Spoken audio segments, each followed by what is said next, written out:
Moving right along. The arc of training is from Peter Pan to his shadow. That's what we do. From day one all the way through to day whenever. You start as the teacher, right? You get them all excited. Sprinkle fairy dust all over their heads. You say, we're going to Never Never Land. Come on into Walmart. And you show them how fun it is. Yay, look at the money. Look at how much happiness we have. And hoorah, shish kebab, fancy, fancy, pants la la. Cut some onions, yay, yay, yay. And then that starts to kind of wane this way. And it goes from like them watching and seeing all this stuff happen in front of them like it's magic to, okay, now you prep the damn onion. To, okay, now you're going to do this. Okay, turn over the whole booth now. You got 5 minutes. Come on, we got to do another show. To, okay, now you're going to do a show. Ooh, ooh. Okay, now you're going to do a bunch of shows. Okay, now you're going to start valuing for yourself. Okay, now you're going to do this. Now you're going to do that. Layering things in one at a time, one day at a time, one thing at a time. All these different focus days happening, layering something in, layering something in, layering something in, layering something in. So that by the time you are at your last focus day, you should have a trainee who is capable of performing on their own. By what day? By the last focus day. Okay. By the end of the first week, really, day 7, day 8-ish. Yes? Maybe I missed the first sentence you said. I just don't understand graphics. In the beginning, you're sprinkling fairy dust all over them, getting them excited about the job, and taking them to Never Never Land. Showing them all the goods. This is where the Lost Boys live, and that's Captain Hook's place, don't go over there. And this is where the Indians live, and this is this section and that section. Look at all the pretty stuff in this Neverland world that we live in called slicing tomatoes for a living and making 6 figures doing it. Where's the shadow? In Peter Pan's play, his shadow runs away from him. The shadow comes in now, because day 8 or 9, your trainees should be ready to be on their own, right? And now you're going to start waning off the things that you do.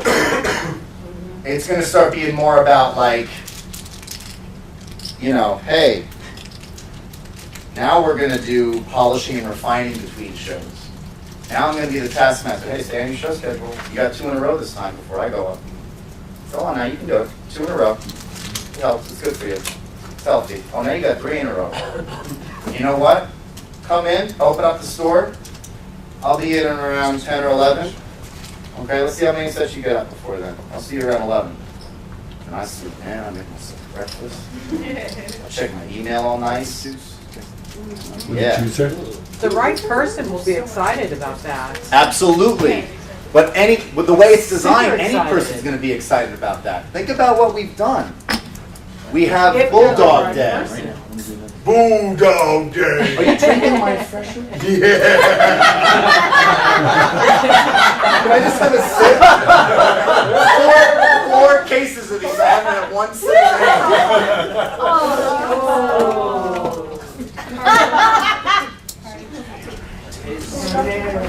Oh no. By the time you're shadowing, guys, to continue my through line here, you should be being the taskmaster. Go ahead, you can do it. Get 2 shows up before I go next. Come on now. Removing excuses from the equation. Be the best version of yourself. You are the prime example for the trainee. I know you've been doing this for years. I know when you're in a store that you deem pretty difficult, you're like, oh, screw this. Like maybe 10 shows today. Just not feeling it. You know what? When that's just you and it's just on you, I'm not going to say that that's okay, but I'm also not going to say that you're not going to do it. Because I've done it. So I'd be a hypocrite if I stood up here and said that you weren't going to do it or that you should be better than that, because we've all freaking done it. Yeah. That's part of this job, is having that flexibility of being like, one day, you know what? Today's a 10-show day and I'm out. But when you've got trainees in front of you, they're like children. They are remembering everything you do. When you do something in the store, they think that's okay to do something in the store like that. Yeah. Oh yeah. You can't be loose. What you're saying, a lot of people who kind of remember their script but are good learners, just remember what you said. They're just like kids. You have to think of every trainee you have as going from infant when they first start to being a child, to being like 5 to 6 years old. And then when they're 5 or 6 and you've taken care of them to that point, you give them to the DMs and you go, your problem now, deal with adolescence. Bye. You get to deal with the teenage years. Yeah. But I don't love you anymore years. You figure that part out. I don't want anything to do with that. You don't like me. Okay? Because guess what we're doing? We're feeding them all the same formula now, aren't we? Yep. We got all the formula bottles lined up. The videos, the books, all this stuff Rick and I are working on. We're getting all the formula lined up for you. So you just come to the store, you pick up the formula, you say this is what the babies drink, and that's it. You feed them the same formula. It's all the same milk. And then they grow big and strong all the same way. And when they're 6 years old, you give them to the DM. You say, Yes. here you go. You have fun. Make me feel like I'm a deadbeat dad. Here, you're gonna have your child back. Ethan. I just want to say something to reiterate because the way you've said it to me before really stuck with me. You told me that if you train them to hit a spot this big, they might hit. Oh, I'm going to around get it. there. Oh, okay.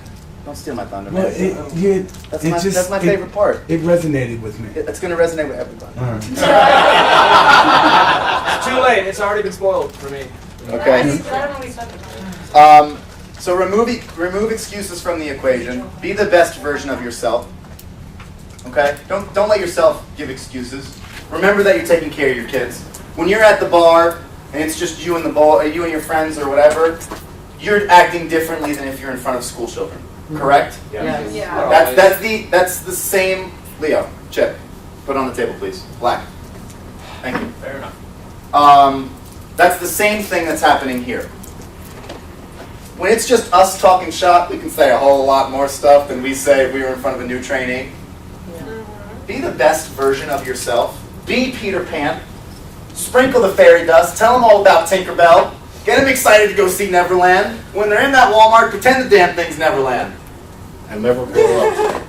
And never grow up. That's right. Get them all excited. Light fires under their butts.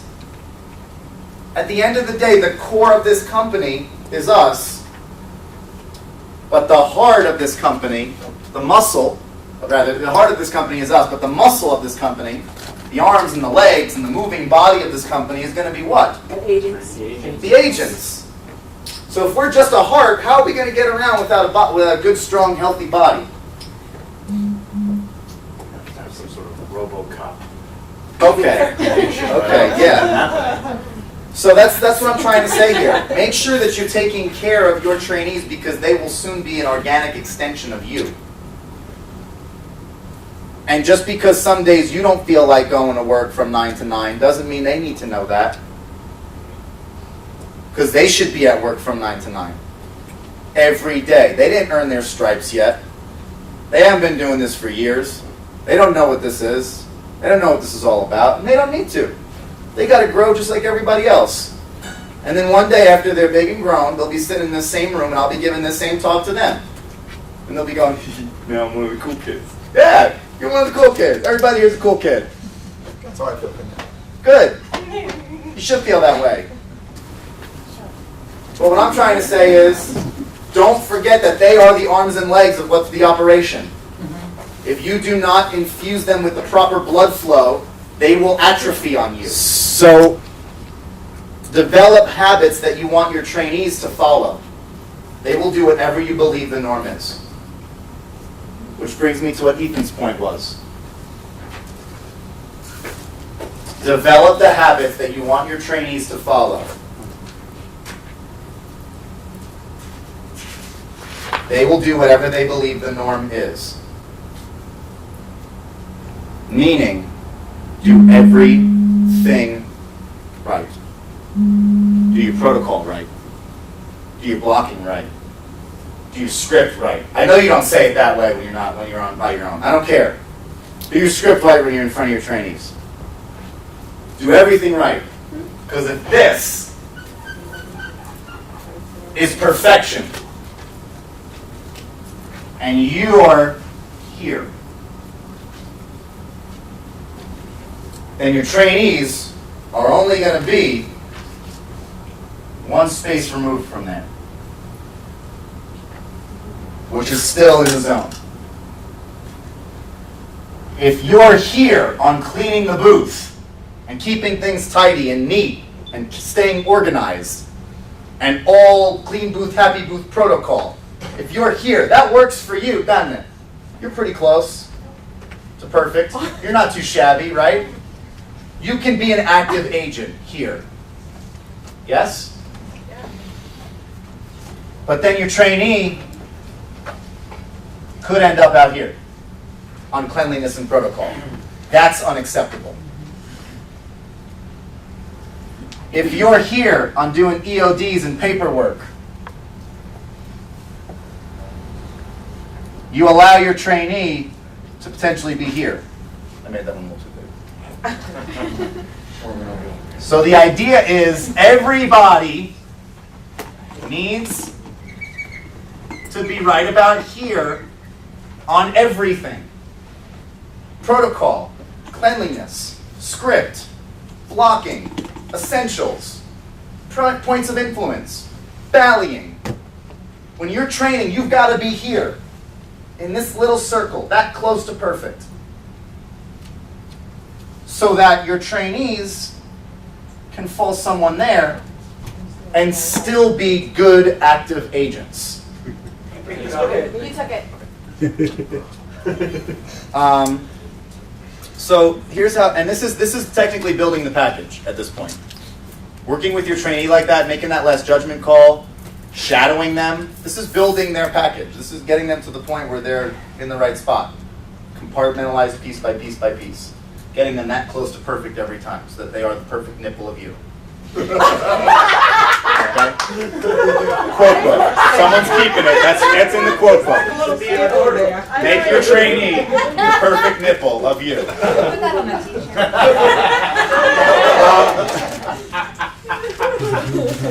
Because here's the thing. The new training program, guys, the overall goal is what? Retention. Yep. And how do we retain? Train retention. Yeah, but how do we retain? Franchising. What did you want when you first started this job? As much money as possible. That is correct. They want the money. If your trainee's not making money in the first 2 weeks, they drop. It's a statistic. It's a reality. It's not just a propaganda or something that I'm saying today or something that Rick will say tomorrow or something that Chad will say a week from now. It is a factual statistic. Trainees drop if they don't see money in the first 2 weeks. Period. That's why we're setting up the training schedule the way we are. That's why we're trying to be organic but still very stringent. Because the overall goal is to have your trainees do 100 sets in both week 1 and week 2. And statistics show that if those trainees make good money in the first 2 weeks, they stay. And those that fall under the mark tend to quit within a month or so. So the main key, the super objective of all of this, is make your trainees money. That's, if we really want to get down to where you sign on the dotted line, it's freaking make your trainees money. Make them successful. You should be invested in their success 110%. It's going to be a direct reflection on who you are as a trainer and who you are as a person in this company. Period. Make them money. That's all people want when they sign up for the job. So give it to them, because if they don't get it, they will leave you. And you will have wasted your time and your energy on a fruitless proposition.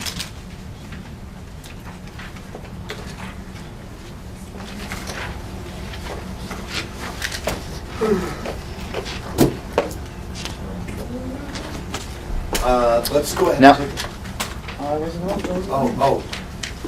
so one last thing, I just want to give you one more analogy for this. Okay, You're so good at it. some of you may know that I like to play chess. Oh, Okay, it's nice. a pretty good game of mine. And if pitching and this business was a game of chess, you would all be grandmasters. Think of it that way. Experts, at least. You'd be in the top tier of competitive chess players.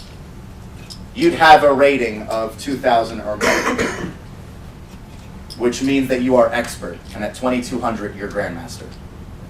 These trainees are provisional beginners. They know nothing. And if you think about it like playing a chess game with them on how to do this business, you have the opening, days 1 through 3, where you're setting up your position so that they have a strong mid-game, so that the mid-game is good. It's just positional. Chess is positional. That's why people who don't understand the strategy get confused by it.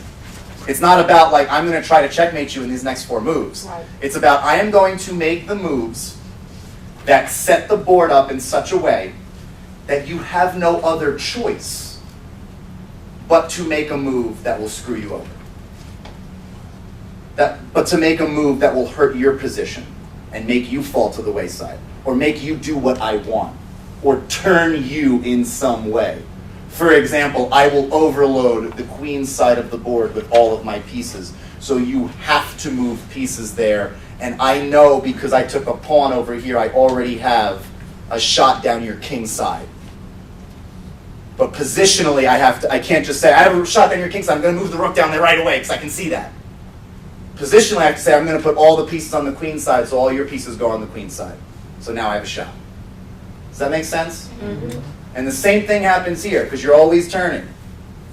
So you are making moves on your side of the board that are positioning them to make moves on their side of the board that's forcing them in the direction that you want them. Yeah. So that you win at the end. So the mid-game are these focus days, right? That's what the mid-game is. If you open with good position, you'll lead into a promising mid-game. And if you play that good position through, you'll probably force going up in material or having a really strong presence in position. And if they're still playing with you by that point, when you go into the end game, which just means that some of the minor pieces have been taken from the board, most grandmasters and even experts can look at a chessboard and make a clear decision on whether or not someone will win by the time the end game has come. And that is what I'm challenging you all to do. Be the chess player that can see who, whether it's a mate for white, mate for black, or stalemate, before you get to the actual end of the game. When it's just going into the end game and some of the minor pieces have been taken and we're down to a queen and some rooks and pawns and a king. Can you see at that point in the training process whether or not they're going to beat you, you're going to beat them, or it's going to be a draw? Because if they're going to positionally beat you and tell you they're not going to do this, get rid of them. If it's going to be a stalemate, you're both going to agree to disagree on whether or not they can do this, get rid of them. You should be able to look at the board and say, yeah, I'm an expert, you're provisional, we expected this to happen. Your rating is 1100, my rating is 2000. Have a great day. You're going to be awesome at this because I made you be awesome at this. Not because you were good talent. Not because you were we selected you and you just had the right stuff. Because I forced you to be good at this. Because every move that I made from the day we met was just to put myself in the right position, to put you in the right position to be good at this. That's what it's all about.